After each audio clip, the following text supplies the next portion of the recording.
हे friends, मैं Lakshmi LPS academy या journey to excellence में आपका बहुत स्वागत करती हूँ। जैसा कि आप लोग जानते हैं कि हमारा हिस्ट्री का सीरीज चल रहा है। हमने कंप्लीट कर लिया है महमूद गजनवी, बहुत अच्छे से हमने पढ़ा था। और आज हम लोग पढ़ेंगे मोहम्मद गोरी के बारे में, है ना। शिहाबुद्दीन, मोहम्मद गौरी, मुइजुद्दीन, इनके कई सारे नाम हैं। जैसे लिखा हुआ है मुइजुद्दीन मोहम्मद गौरी, शिहाबुद्दीन मोहम्मद गौरी और मोहम्मद बिन शाम। ठीक है, ये इनके नाम हैं। कहाँ से आए, कैसे आए, इसको देखते हैं। देखिए, गोर जो था ना, नाम ही पड़ा गोरी यहीं से। गोर जो था वो एक पहाड़ी क्षेत्र था, ठीक है, एक हिली एरिया था, ठीक है। और गजनी और हेरात के बीच में पड़ता था। कहाँ पड़ता था? गजनी और हेरात। अगर मैं ऐसे ही रफली बना दूं तो ये आपका आ गया साउथ अफगान, ठीक है। और इधर आपका हेरात, इधर आ गया आपका गजनी, और बीच में ये पहाड़ी क्षेत्र पड़ता था आपका, ठीक है। क्या पड़ता था बीच में? ये पहाड़ी क्षेत्र जो कि था गोर, ठीक है। तो ये जो गोर के निवासी जो थे, जो गोर क्षेत्र था उसके जो निवासी थे वो थे बौद्ध, मतलब बौद्ध धर्म के अनुयायी थे, ठीक है। हुआ ये था कि महमूद गजनबी ने यहाँ आक्रमण किया और इस पर अधिकार कर लेने के बाद यहाँ के जो निवासी थे उनको उसने जबरदस्ती, उनकी इच्छा के विरुद्ध, उनको इस्लाम धर्म में परिवर्तित कर दिया। ये बात समझ में आ गई ना। तो ये जो गोर था, ये गोर पहाड़ी क्षेत्र गजनी और हेरात के बीच में स्थित था। यह प्रदेश लगभग 10,000 फीट की ऊंचाई पर स्थित था। यहाँ के निवासी बौद्ध धर्म के अनुयायी थे। गजनबी, मतलब महमूद गजनबी की बात हम कर रहे हैं, जो कि 1030 में इनकी डेथ हो चुकी है ना। तो महमूद गजनबी जो है पहले शासक थे, पहले सुल्तान थे, जिसने गोर को विजित कर निवासियों को इस्लाम धर्म में परिवर्तित किया था उनके इच्छा के विरुद्ध। और आप जानते हो कि ये जो मोहम्मद गौरी है, इसका वंश क्या था? शंशबनी। ये बहुत इंपॉर्टेंट है ना। तो इतनी बात समझ में आ गई, ये क्षेत्र कहाँ पे था, ठीक है। गजनबी की मृत्यु कब हो जाती है? बार बार बोल रही हूँ, 1030 ईस्वी में। 1027 में उसका लास्ट आक्रमण होता है ना, ये भी आप जानते हो। ओके, मृत्यु के बाद हुआ क्या कि जो मध्य एशिया है ना, वहां की बदलती परिस्थितियां, जब वो मर गया तो उसकी वहां की जो परिस्थितियां बदली, उसमें शंशबनी वंश जो कि गोरी का वंश है, उसके उत्थान में सहयोग किया, मतलब एक महत्वपूर्ण योगदान दिया। गजनबी वंश की शक्ति दुर्बल हो जाने के बाद, जब गजनबी वंश मतलब शक्ति उसकी छीड़ होने लगी, जब वो पतनावस्था में था, तो उस समय क्या हुआ, गोर प्रदेश के जो सरदार थे है ना, जो कि गजनी के जागीरदार थे, गजनी के क्या थे? जागीरदार थे, ठीक है। वो स्वतंत्र होने के लिए आपस में संघर्ष करने लगे। ये एक मैंने कहानी बताई आपको। और देखिए हिस्ट्री क्या है, मैं बिलीव करती हूँ बिना एक कहानी सुने, बिना आप स्टोरी नहीं जानेंगे तो आपको समझ ही नहीं आएगा, है ना। कॉम्प्लिकेटेड तो होता ही है दिमाग में बार बार, तो कहानी बहुत जरूरी होती है और रिवीजन बहुत जरूरी है, ठीक है। चलिए, गोर राज्य में विद्रोह। अब गोर राज्य में विद्रोह हुआ, किस लिए? गजनी राज्य के लिए। गजनी पर कौन शासन करेगा, इसलिए गोर राज्य में क्या हुआ? विद्रोह हुआ, है ना। गोर कहाँ पे पड़ रहा था? मैंने बताया हेरात और गजनी के बीच में गोर पड़ता था, है ना। और एक पहाड़ी क्षेत्र था, एक पहाड़ी क्षेत्र था, समझ में आया? ओके। जो गोर राज्य में विद्रोह हो रहा था, इसका जो नेतृत्व कर रहे थे, इस विद्रोह का जो नेतृत्व, अरे भाई कहीं विद्रोह होता है तो उसका नेतृत्व तो कोई करता है ना। तो वो दो भाई थे, नाम था कुतुबुद्दीन और एक का नाम था सैफुद्दीन। तो कुतुबुद्दीन मोहम्मद और सैफुद्दीन मोहम्मद, ये दोनों भाइयों ने क्या किया? इनके नेतृत्व में ही विद्रोह हो रहा था, ठीक है। गजनी का शासक उस वक्त था बहराम शाह। कौन था? बहराम शाह था। इसने क्या किया? बर्बरता से इस जो विद्रोह हो रहा था दोनों भाइयों के नेतृत्व में, कुतुबुद्दीन और सैफुद्दीन के नेतृत्व में, उस विद्रोह को वहां के जो शासक थे, गजनी के नाम था उनका बहराम शाह, उन्होंने कुचल दिया, बर्बरता से कुचला, मतलब बुरी तरीके से, ठीक है। और इतना ही नहीं किया, उसने इन दोनों भाइयों को, सैफुद्दीन और कुतुबुद्दीन को फांसी पर लटकवा दिया। ठीक है, तो ये दोनों मारे गए, इनकी हत्या कर दी गई। किसने करवाया? बहराम शाह ने। इतनी स्टोरी समझ में आ गई ना। मैंने बोला कि गौर राज्य में विद्रोह हुआ, किस लिए हुआ? गजनी पर कौन शासन करेगा? क्लियर? जब गौर राज्य में अब कहीं पे विद्रोह हो रहा है तो उसका नेतृत्व कौन कर रहा है? सैफुद्दीन कर रहा है, कुतुबुद्दीन। ये दोनों भाई थे, ये दोनों क्या कर रहे थे? नेतृत्व कर रहे थे कि भाई गजनी पर हमें राज्य करना, और इसके लिए मतलब लड़ाई झगड़े चल रहे थे। ऐसे में क्या हुआ, इन दोनों का जो नेतृत्व में विद्रोह हो रहा था उसको इस बहराम शाह ने बहुत ही बुरी तरीके से कुचल दिया, मतलब उसको शांत किया। और इतना ही नहीं, शांत क्या किया, और ज्यादा देखिए समझिए क्या हुआ। बहराम शाह ने इसे कुचला, और विद्रोह को कुचलने के बाद उसने क्या किया, इन दोनों को एक सजा के तौर पर इन दोनों को क्या किया, फांसी पर लटकवा दिया। ये दोनों मारे गए। ठीक है, अब ये दोनों नेतृत्वकर्ताओं को दे दी गई फांसी। अलाउद्दीन हुसैन, अब अलाउद्दीन हुसैन कहां से आए? ये जो दोनों भाई थे ना जिन्होंने नेतृत्व कर रहे थे, इन दोनों का भाई था अलाउद्दीन हुसैन। उसने अपने भाइयों के कत्ल का, अपने भाइयों की हत्या का बदला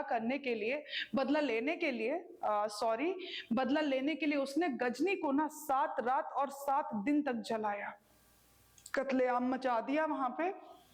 तो अलाउद्दीन हुसैन ने अपने भाइयों की हत्या का बदला लेने के लिए गजनी को भयानक लूटा तो ठीक है, लूट लेता चला जाता, इतना ही नहीं किया, उसको 7 दिन और 7 रात तक जलाया। इसीलिए इसे विश्वदाहक की उपाधि मिली। किसकी उपाधि मिली? विश्वदाहक की उपाधि। किसकी है ये? अलाउद्दीन हुसैन। कौन है ये?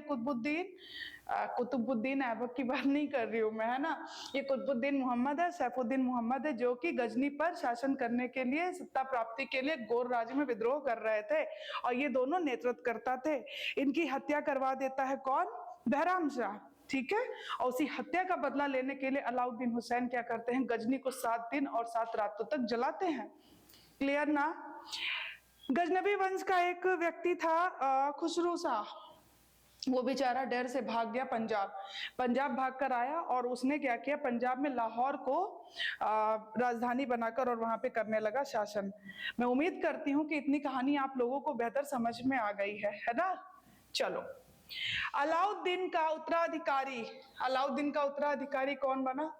अलाउद्दीन कौन है? जिसने जला दिया है गजनी को। दिमाग में रखना है आपको, है ना। देखिए, अलाउद्दीन का उत्तराधिकारी उसका चचेरा भाई गयासुद्दीन मोहम्मद हुआ। गयासुद्दीन मोहम्मद क्या हुआ? इसका उत्तराधिकारी हुआ। अब इसने क्या किया, जिसने गिज तुर्कों को गजनी से खदेड़ दिया। किसने? गयासुद्दीन ने। और अपने छोटे भाई को, उसका जो छोटकू भाई था उसको, मुइजुद्दीन को, नाम क्या था? मुइजुद्दीन, है ना, उसको गजनी प्रदान कर दिया। यही वो होगा शिहाबुद्दीन, मोहम्मद बिन शाम और मोहम्मद गौरी, यही है। ठीक है, तो गिज तुर्कों को खदेड़ कर गजनी से खदेड़ दिया, और अपने छोटे भाई को बोला, ये लो गजनी, आज से तुम यहाँ के राजा हो। समझ में आया? तो वही है मोहम्मद गौरी, शंशबनी वंश, है ना। इतनी बात समझ में आ गई। देखिए, 12वीं सदी में भारत पर आक्रमण करके विशाल राज्य की स्थापना किया, और इस कार्य में उसके गुलामों ने बहुत ही महत्वपूर्ण भूमिका का निर्वहन किया। किसकी? मोहम्मद गौरी की। ठीक है, अब देखिए, बहुत ही रोचक बात है कि भारत में मुस्लिम सत्ता का वास्तविक संस्थापक मोहम्मद गौरी था। क्यों? आप बोलोगे मैम, इससे पहले तो भी पहला अरब आक्रमण किया था, लिखा हुआ है मोहम्मद बिन कासिम, है ना। रावर का युद्ध 712 20 जून को हो रखा है।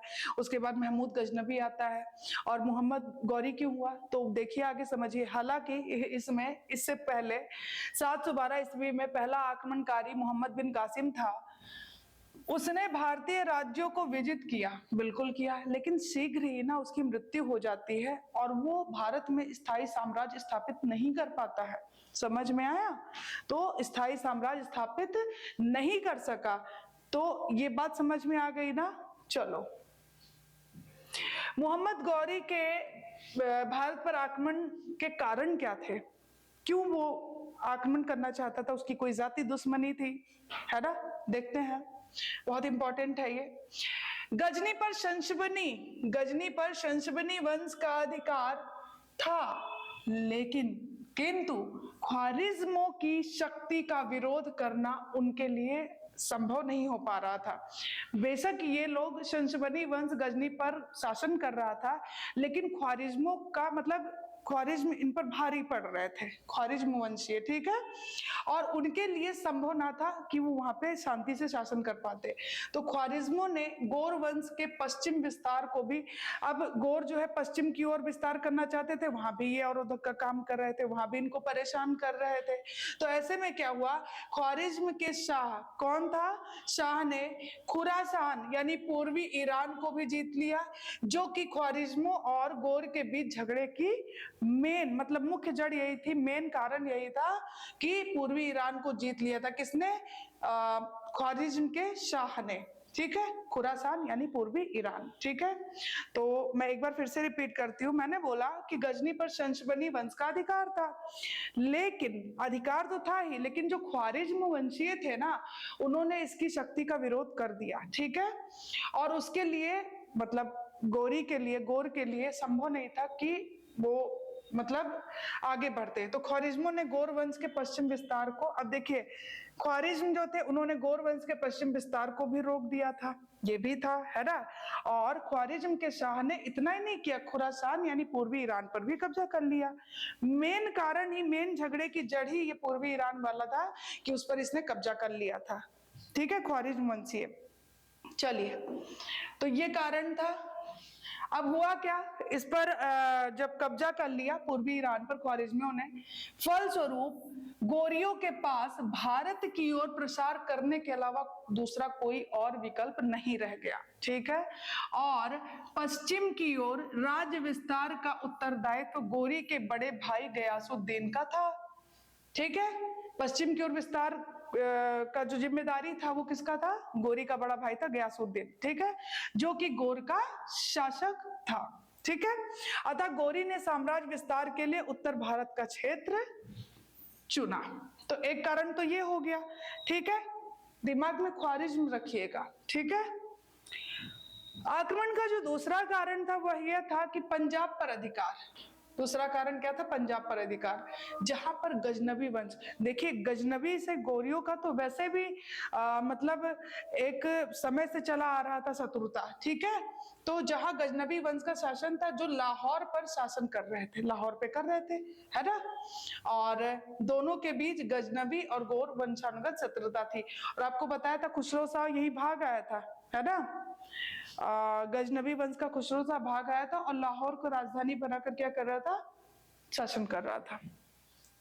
मोहम्मद गौरी साथ ही मुल्तान पर भी नियंत्रण करना चाहता था, ना केवल पंजाब पर, मुल्तान पर, क्योंकि ये दोनों ही क्षेत्र पंजाब और मुल्तान बिना इस पर कब्जा किए भारत, उत्तर भारत पर अपना शासन स्थापित करना असंभव था, है ना। तो मोहम्मद गौरी साथ ही मुल्तान पर भी आक्रमण कर नियंत्रण करना चाहता था, क्योंकि मुल्तान और पंजाब पर बिना नियंत्रण स्थापित किए उत्तर भारत में साम्राज्य विस्तार करना मतलब बहुत ही असंभव था, ये पॉसिबल ही नहीं था, है ना। तो चलिए आगे बढ़ते हैं। देखिए, जब गौरी भारत पर आक्रमण किया तो उस समय भारत की स्थिति क्या थी, भारत पे कौन राज्य कर रहा था, ये बहुत जरूरी है जानना। अब आपके दिमाग में ये आना चाहिए, पहले भी आप इतने दिन से पढ़ रहे हो कि कोई आक्रमण तब कर पाता है जब आपसी विद्रोह होता है, आपस में झगड़े होते हैं, है ना, ठीक है। तो भारत की स्थिति क्या थी, वही स्थिति थी जो कि मोहम्मद बिन कासिम और महमूद गजनबी के आक्रमण के समय भारत की स्थिति थी, यानी कि केंद्र में कोई मजबूत सत्ता नहीं थी, केंद्रीय सत्ता का अभाव था यहाँ पे, और जो छोटे छोटे राज्य टुकड़ियों में बटे हुए थे और वो अपने आप को स्वयं में स्वतंत्र थे, ठीक है। तो ये बात समझ में आ गई कि वही स्थिति, मतलब जब मोहम्मद बिन कासिम आया था, जब महमूद गजनबी आया था, कि यानी केंद्र में कोई पावरफुल सत्ता नहीं थी और मतलब राजनीतिक शून्यता कह सकते हैं, और छोटे छोटे राज्य भी थे वे, तो वो टुकड़ियों में बटे हुए थे और वे स्वयं को स्वतंत्र घोषित कर रहे थे। ठीक है, राज्य विस्तार और वंशानुगत झगड़ों के कारण युद्ध होते रहते थे, ये आपस में जो है लड़ते रहते थे। ठीक है, किस कारण क्या था कि एक तो राज्य विस्तार और दूसरा वंशानुगत झगड़ा, ये दोनों कारण था जो ये आपस में लड़ते रहते थे। ठीक है, उस समय कुछ राजपूत मतलब कुछ ऐसे राजपूत राजवंश थे जो शक्तिशाली थे, लेकिन इन्होंने भी अपनी शक्तियों का कोई सदुपयोग नहीं किया। ये क्या करते थे, अगर कोई बाहर से आक्रमणकारी आ रहा है उससे लड़ने में अपनी शक्तियों का उपयोग नहीं कर रहा है, ये क्या कर रहा है, आपस में ही अपना लड़ाई झगड़ा करते रहते थे, एक दूसरे को अपनी शक्ति का प्रदर्शन करते रहते थे कि हम शक्तिशाली, हम शक्तिशाली। अपनी शक्तियों का उपयोग आक्रमणकारियों के बजाय एक दूसरे को नष्ट करने में ही इन्होंने व्यर्थ कर दी। समझ में आया? चलिए अब आगे देखिए, उत्तर पश्चिम की बात करते हैं। अब कहाँ पे कौन राज्य कर रहा था, तो उत्तर पश्चिम में सिंधु, पंजाब और मुल्तान, यहाँ पे मुस्लिम का शासन था। जैसे पंजाब में गजनबी वंश का खुसरो शाह था, ये अंतिमता याद रखिएगा, खुसरो शाह। मुल्तान में करमाथी जाति थी। ठीक है, तो यहाँ मुस्लिम थे। गुजरात काठियावाड़ में चालुक्य वंशीय थे। राजधानी क्या है, अनिलवाड़ पाटन, है ना। और शासक कौन है, मूलराज द्वितीय। ठीक है, ये आपको दिमाग में रखना है, क्योंकि आगे जब वो आक्रमण करेंगे तो आपको जानना पड़ेगा, मतलब दिमाग में रखना है इस फिगर को। ठीक है, दिल्ली और अजमेर में आपको पता है चौहान वंशी पृथ्वीराज तृतीय, है ना। राय पिथौरा, ठीक है, तो इनका था। कन्नौज में गहड़वाल वंशीय शासक कौन था यहाँ का, जब गौरी आता है तो उस वक्त जयचंद। ठीक है, ओके। जोजाक भुक्ति, जिसको आप बुंदेलखंड बोलते हैं ना, तो यहाँ पे कौन है, पढ़ चुके हो पहले, विद्याधर का नाम है ना इससे पहले वाले वीडियो में। तो चंदेल वंशी शासक कौन है, परमार्दी देव। तो चंदेल वंशी, जोजाक भुक्ति, बुंदेलखंड। ठीक है, चंदेल वंश का शासन था, शासक कौन था, परमार्दी देव। 1165 से 1202 ईस्वी। ठीक है, कलचुरी चेदी वंश, शासक कौन है, कर्ण। बंगाल में पाल और सेन, और ये अपनी पतनावस्था में थे, इनकी स्थिति एकदम ही बहुत ही दयनीय हो चुकी थी उस समय तक।